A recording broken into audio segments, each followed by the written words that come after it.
দৈনিক লাখো কণ্ঠ। আবার এর বিপরীত চিত্র কিন্তু ওয়ার্ল্ড কাস্টম অর্গানাইজেশনের 183টি সদস্য দেশ রয়েছে। এই 183টি সদস্য দেশে এই আন্তর্জাতিক কাস্টম দিবস আড়ম্বরের সাথে পালন করা থাকে। আমরা বাংলাদেশে এবার আন্তর্জাতিক কাস্টম দিবস পালন করব, তবে করোনা জনিত কারণে অতটি আড়ম্বরপূর্ণ আমাদের কাস্টম দিবস আনুষ্ঠানিকতা আড়ম্বরপূর্ণ হবে না। কার্যকরের দিক থেকে আমরা এর গুরুত্ব যথেষ্ট দিয়েছি, আমার সেদিক থেকে আমাদের কোনো কষ্ট থাকবে না, এটি যথেষ্ট গুরুত্বের সাথে পালন করা হবে। আমাদের এবারের কাস্টমস দিবসের মূল প্রতিপাদ্য বিষয় করোনাকে সামনে রেখে করা হয়েছে। এবারের renewal and resilience for a sustainable supply chain, অর্থাৎ বিশ্বের কোভিড-19 মহামারীর কারণে ব্যাপকভাবে ক্ষতিগ্রস্ত অর্থনীতিকে পুনর্জীবিত করার জন্য আমদানি রপ্তানি নির্বিঘ্ন রাখা, সরবরাহ চেইনকে শক্তিশালী করার মাধ্যমে জনগণ ও বিশ্ব বাণিজ্য ব্যবস্থাকে সচল রাখা, এটি হল এই বছরের আন্তর্জাতিক কাস্টমস দিবসের মূল লক্ষ্য উদ্দেশ্য। সেই আলোকে এই প্রতিবাদ নির্ধারণ করা হয়েছে। আমরা এবার বিশ্ব কোভিড-19 মহামারীর চরম বাস্তবতাকে মেনে নিয়ে এবং মাথায় রেখে সীমিত পরিসরে এই বিভিন্ন প্রচার প্রচারণার মাধ্যমে জনসমাগম সেখানে কম ঘটে সেরকম ব্যবস্থার মাধ্যমে আন্তর্জাতিক কাস্টম দিবস পালন করছি। আপনারা জানেন কাস্টমস এখন শুধু আন্তর্জাতিক বাণিজ্যের কারণে রাজস্ব আহরণের কাজটি করে না। কাস্টমস এখন ট্রেড ফ্যাসিলিটেশন, সিকিউরিটি, জঙ্গিবাদ দমন, পরিবেশ সুরক্ষা ইত্যাদি দেশীয় শিল্পের বিকাশ কার্যক্রমে কাস্টমস সরাসরি অবদান রেখে আছে।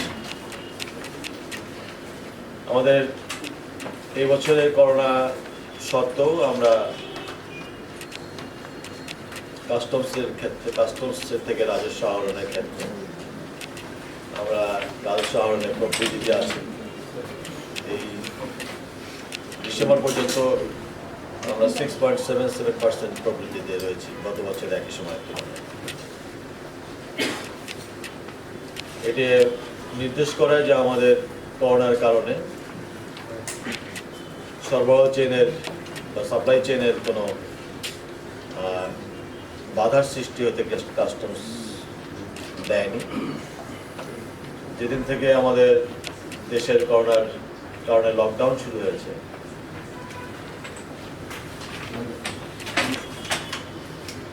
সেদিন থেকেই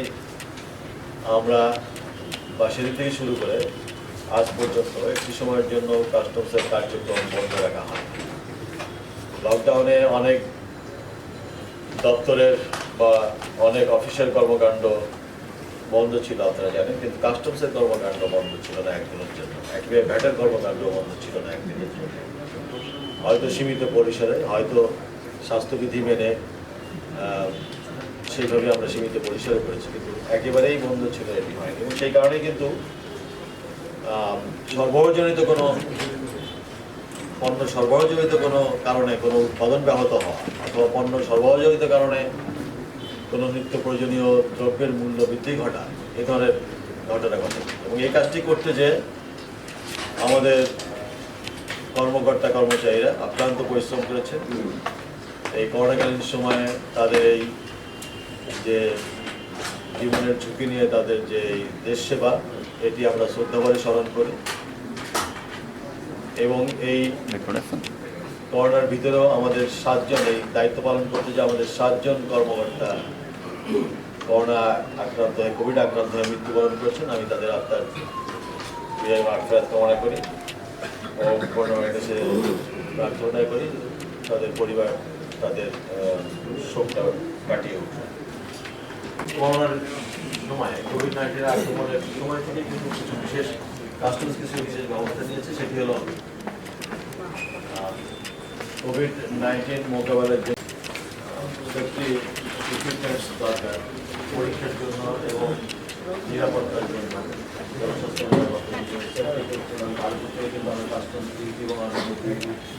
উঠিয়ে দিয়েছিলাম যাতে আমদানিটি সহজ হতে পারে এবং মানুষ যাতে সেবাগুলো সহজে পেতে পারে সেজন্য আমরা সার্জিক্যাল মাস্ক টেস্টিং কিটস এবং ওষুধের যে র মেটেরিয়াল সব কিছু দিক থেকে এখনো বরাবর আছে। এছাড়া আমরা